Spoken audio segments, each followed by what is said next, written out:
Hello, good morning, and welcome to Colossal TV YouTube channel. And if you're a first-time viewer, you are particularly welcome.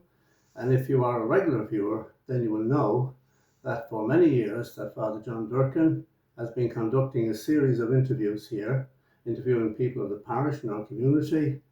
And we thought that it was time that maybe we turned the tables. So today, the interviewer is going to be interviewed. So good morning, Father John. Thanks, Mark. It's nice to see you again. Thank you very much. And just to start us off, can you tell us a little bit about yourself, your background, your growing up years, your primary, secondary school days? I certainly will. Yeah, I was born on the 2nd of May 1962, and that's 63 years ago now, in Carnacol, which is not too far away from here, on the way to Kilchamaw. A little townland, a farm, of course. My mother and father, Johnny and Bridget Durkin. I was the youngest in the family. I had three sisters older than me, Pat, Margaret, and Annie Mary. And I was the youngest and the only boy, of course. And they had been looking for a boy, actually, hoping that a boy would be born. And of course, they were delighted then when I came along as a boy. My mother spoiled me completely because I was a boy, of course, and I got away with an awful lot as a child. And then it came time to go to school, and Canaf School, which is halfway between Swinford and Ketchamal. That's where I went to school. Canaf School. It was a small school. There weren't that many pupils in it, maybe a little over 30, I'd say, at the time. So I went there, and I remember one thing. The teacher was Tom Kavanagh. He was from Kerry. He had a big interest in football, but I really didn't have any interest in football, and the boys knew that. So if they were picking a team, I would usually not be picked at all. So in the end, I kind of gave up going out to play in the yard, and there were lots of books in a press, a big wardrobe at the back of the room, the classroom. There were lots of books in there. So I used to, when they'd be out playing football with Tom Kavanagh, the teacher, I used to read these books, and there were big books, big atlases as well. I used to be looking at the atlases and thinking about parts of the world that I was looking at and saying, would I ever go there? Would it be nice? It would be nice to go to those places and so on.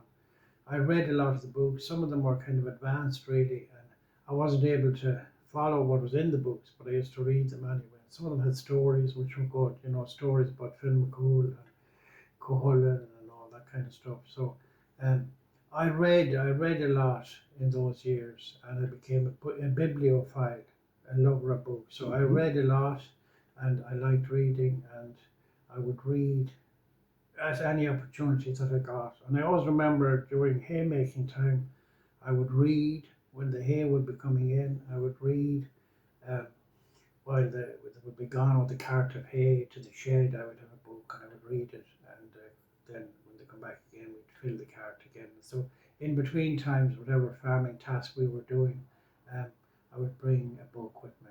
And we used to go to the bog in Tumyesh, which is a long way from our house. It's actually 12 miles, Tumyesh is. So we used to cycle there. When I got older, I used to go on my own to the bog, and I used to bring a book with me.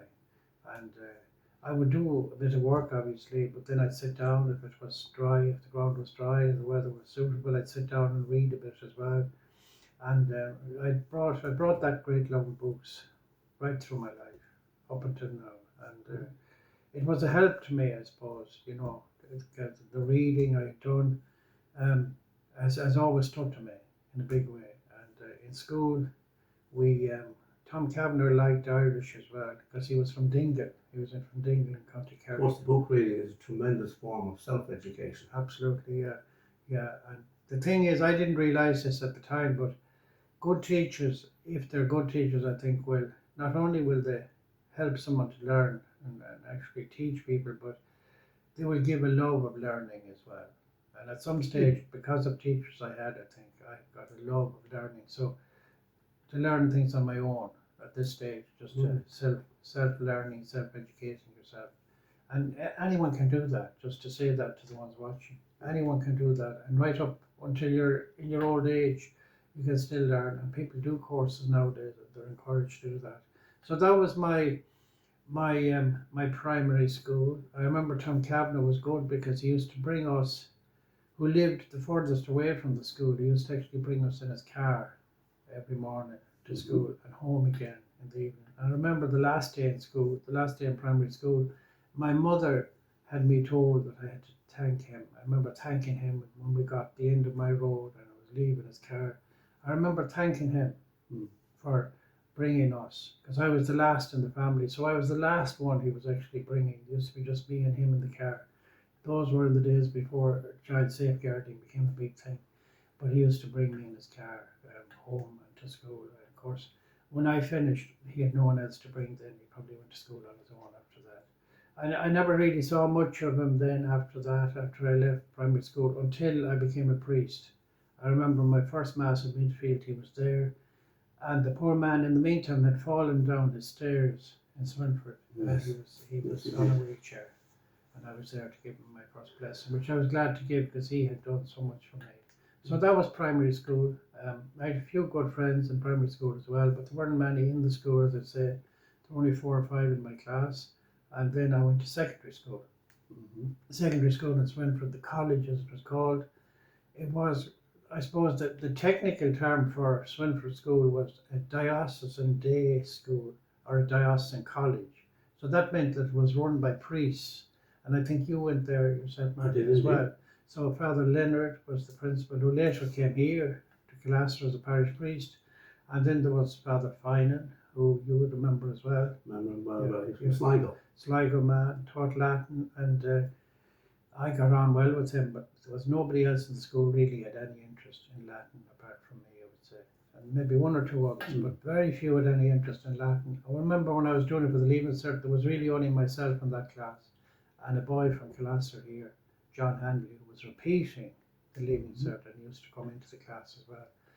But there was another priest as well, Father Martin Jennings, who's a Norman now and is not in great health. But Father Martin Jennings, those priests, in their own way, they inspired me. They had an influence on me, and then the idea of going on to become a priest as well. They would have had a part to play in that by what they did and the kind of people they were. All 3 very different personalities. Absolutely. All 3 very different people. Yes. Absolutely very different. But people who could teach, people had the ability. They had the ability to teach and to communicate in very different ways. But I had some very good lay teachers there as well who were good and who, they give you an interest in different things. I remember Martin Carney, who'd be the great footballer. Yes. He taught English and maths. And Martin Carney had a good influence on me because in primary school, I think I was weak at maths because in my time in primary school, I used to get sick. I used to get a lot of colds and flus. I missed a lot of days actually in primary school. But I think as a result of all that, maths wasn't my strongest subject. But I had Martin Carney in second year, I think it was, teaching me maths, and he was a very good teacher. And as the year went on, I realised that I probably could do honours maths. And I approached him because he wasn't teaching the honours maths, it was a different man. But I approached him at one stage and said that I felt I could do honours maths. And he said, yes, he said, you've improved so much. So I went and did honours maths with a different man. And later on, then I did honours maths with the Leaving Cert. And actually later on, when I went to Maynooth to study for the priesthood, I did a degree in maths. Yes. Yeah. I could trace all that all the way back to Martin Carney. Yeah. So it just shows how the importance of good teachers. And you were right to continue with the honours papers. I was. Because by just taking the past papers, you closed quite a few doors. That's the thing. And it was all a help to me later on doing honours maths and then eventually doing a degree in maths. And I was very proud of myself. But the maths that I ended up doing the very last year of my degree was quite difficult maths, very abstract, and it was a big challenge. But it's sometimes good to stretch yourself, Absolutely. So secondary school was, it was teenage time, a time of growing up, and I had friends that I met and all the rest of it. And in my early years, I suppose, in secondary school, I did think of going on to the priesthood, but then as the time went on, I kind of forgot about all that completely. And you do all the things and you go around with your friends and all the rest of it. And but I remember one day in particular that stays in my mind. It stays in my mind. It's to do with vocation to the priesthood, I suppose. I had two friends. Actually, both of them were, well, one of them was a Calaster man, Jerry Rowley, be Dr. Rowley's brother, Francis Rowley's brother. He was in my class, and he was a Calaster man. And the other man was Michael MacDonald, who was not really a Calaster man, but he's now married to Renee Marin. Yes, I know Renee. Yeah, and Michael was, they were close friends of mine, Michael MacDonald and Jerry Rowley. They were close friends of mine. And at this stage, I hadn't been thinking of the priesthood at all. I was probably what we would call junior cert year or in around that time. But anyway, we used to go off cycling. Young people do all kinds of different things now, but we had bicycles. We used to go off cycling on a Sunday. Particularly on a Sunday, we'd meet up and go off cycling different places. We'd have cycled down here to Clare and gone to other places. But on this particular day, we cycled. We were planning to cycle up to Bahal, somewhere up there. But anyway, as we approached Kilchama, it began to rain. Mm-hmm. Not unusual. Yeah, it began to rain. So we didn't know whether we'd go through the town and on to Bahal, but we got as far as the church in Kilchama. The rain was quite heavy. So we left the bikes there and we went into the church.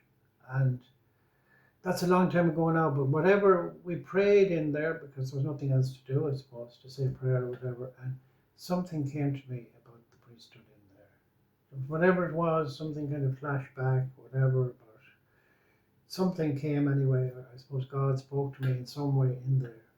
And the strange thing about that story is then I forgot all about that again. Then I know I did eventually go on to be a priest, but that incident kind of didn't stay in my mind too much. But when I was a priest in Kilchama then, which is over 16 years ago, 17 years ago, my second or third evening there when I was saying Mass, I was up at the altar, I looked down, I remember that story. It came out as clear as if I was there. It's amazing how things come back to you, you know. It's just amazing. But secondary school, yeah, it was a small school. The priests were running it and good lay teachers as well, who had a good influence. There was another teacher, Michael Campbell. I had him for Leaving Cert, and he tried to teach Irish in a kind of a different way. He tried to get us to speak it. And every at the beginning of each class, he would have a conversation. He would ask you in Irish where you were from, you know, at home, were you from a farm, or were you from the town, or what did your parents do for a living, or whatever it was. Simple Irish, but his purpose was to get us to actually speak it in simple ways. And of course, this was way back, this was 1980 now, this was way back before oral Irish exams, or all those kind of exams they have now, you know, listening to Irish. It was long before that, but his idea was that we would learn to actually speak it in a very simple way, which I think was great. And he was very encouraging, really. Because again, Irish, I was fond of it, but I wasn't really particularly good at it. But thanks to him, I did better in it, I think, than I might have done otherwise, you know. But so that was secondary school. I liked maths. I remember for the Leaving Cert, I used to spend hours doing maths problems. I spent hours doing them and maybe neglected some of the other subjects in many ways. And it was secondary school. It was a special time, I suppose, and there were some very good people in the school, pupils, fellow pupils, and teachers. There was, you know, as I said, the priests had a good influence on me as well, and some of the lay teachers too. But it passes very quickly, as you know. Yes, it does. It just goes, and then it's all over. And I can remember, I don't know what the last exam was. I have a feeling the last exam I did was Latin, because I was about the only one doing Latin for that. There was someone else who was repeating. He probably was there that day as well. But there was only the two of us. And that was the last exam of the Leaving Cert. It was a wet, miserable day, a bit like today's. It was a really wet, miserable day. And that was my last day at secondary school. You know, so I remember leaving the school and that. Excellent. Well, just to fast forward things now. Yeah. Like all priests, you've had the benefit of a strong formal education. absolutely. Yeah. But you took it one step further. Yeah. You spent many years studying in Rome. I did. So we'd love to hear about those years. Yeah. Well, just to kind of fit in between, then I went to Maynooth. I went to Maynooth to study for the priesthood, and I decided then I'd do a degree in science, which I did maths and what was called maths physics and physics, and those subjects I studied them for 4 years.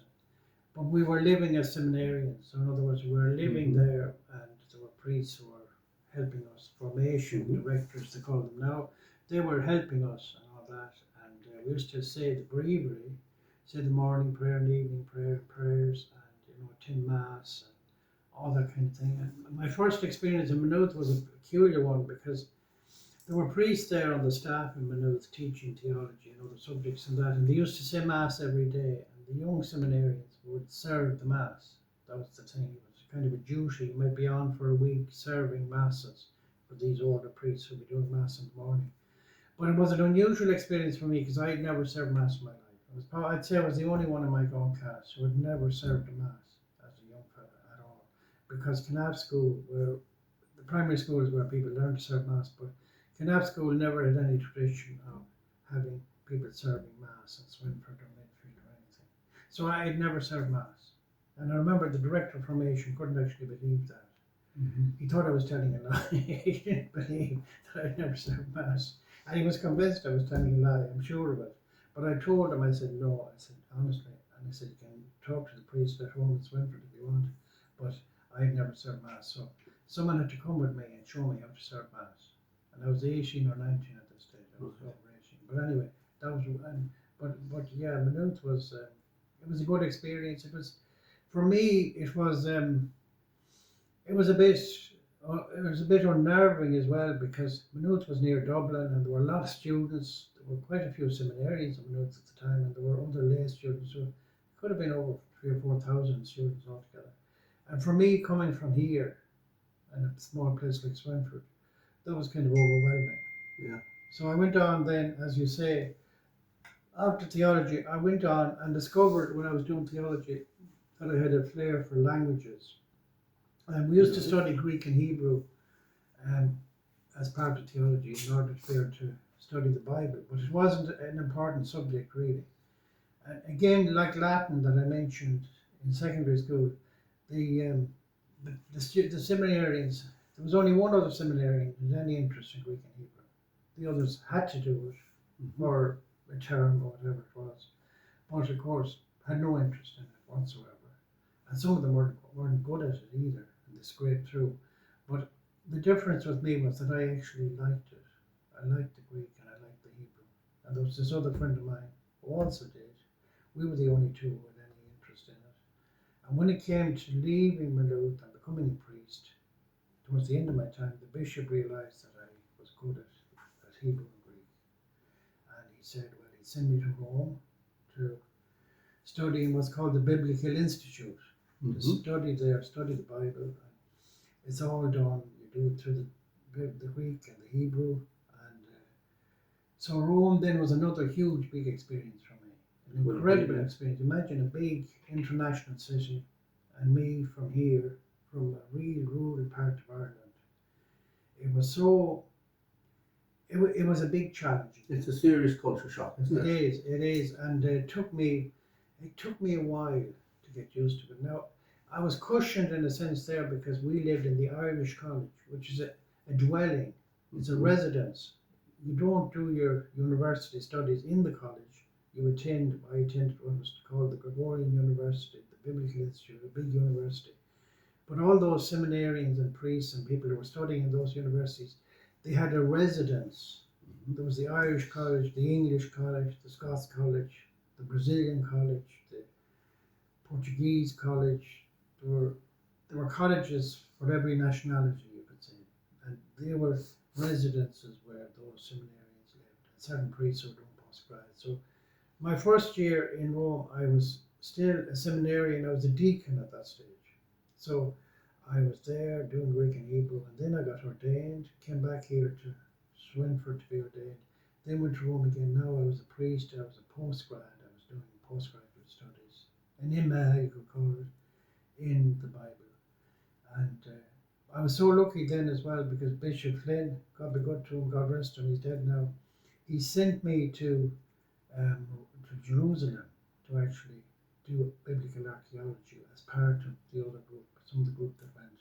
And that was a fantastic experience again, to be in the Holy Land, to be in Israel, and to live there for over 9 months. It was a fantastic, thing. Maybe we should, yeah. Great experience to be in Jerusalem and to see all the sites as well where Jesus lived and all the places mentioned in the Bible. And then even archaeology to study a bit of that as well, and to learn even more about the Bible, if you like. So that was a great experience too for me. It would be, as it would be for many Christians. Exactly. Yeah. That was hugely interesting, Father John. Oh, very big. And very, very big thing. Yeah. We'll come back again and talk to you. Yeah, part two. And thanks for the opportunity to talk about myself. And I hope it's interesting. You're most welcome. Yeah, and there's an awful lot more to talk about as well. So absolutely, there is. As soon as we can, we do part two. Absolutely. Thanks, and thanks for interviewing me. Thank you, Father. You did a good job, by the way. Thank you. Thanks. Okay, that's great.